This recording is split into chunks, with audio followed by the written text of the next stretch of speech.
Hey everybody, welcome to Character Modeling. That's right, welcome to Character Modeling. We end of week 3, going on to week 4. Really good stuff right here. So we're just finishing the end of our second pass of the character bust.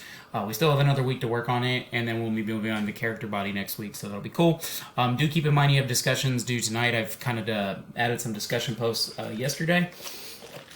Grades are all done, and then we move on to week 4, and then keep in mind your project assignments due on Sunday, so that's it. Replies due tonight, so that's another thing. Other than that, let's get into it. Well, let's get started. So, I figured as we're going through characters, kind of think about which way you want to go about when you're designing your character. Do you want to go more stylized or more realism? And that's a good question to ask yourself. What's realism versus stylization? And that's a good aspect. So realism is two things. It's very realistic art compared to like stylized art where it focuses on a more humanistic world or a believable world, but it's more cartoonish in its own ways and it has its own personality. Realism is a very area where like subjects are painted from everyday life in a naturalistic manner. They're used to describe artworks and projects painted or created in a realistic, almost photographic way. A lot of times when we've created this in technology or even gone further, we've sometimes broken past the uncanny valley or just stuck in it. And the uncanny valley is really a theory that is based upon reaching realism but never quite achieving it.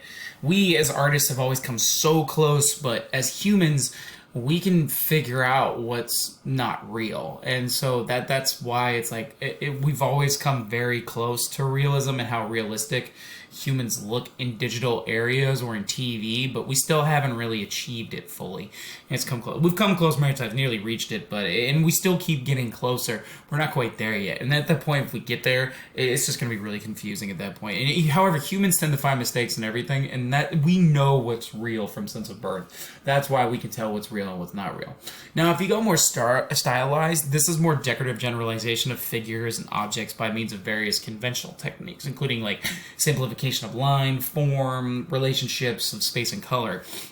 These bring more decorative features in art and conforming to non-conventional styles. It's easier to accept since we know that it's not real or not possible. And so it's just something that is meant for entertainment. And it combines exaggeration. So you tend to see a lot more exaggerated characters here in stylized form.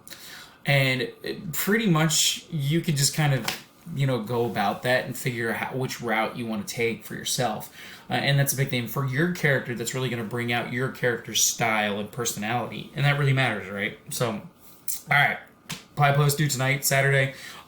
Discussion post, and then your second pass of your assignment as well. So for your project assignment. And that's all I got. Be safe, have fun, enjoy your weekend, take it easy, and talk to you soon. All right. Bye-bye.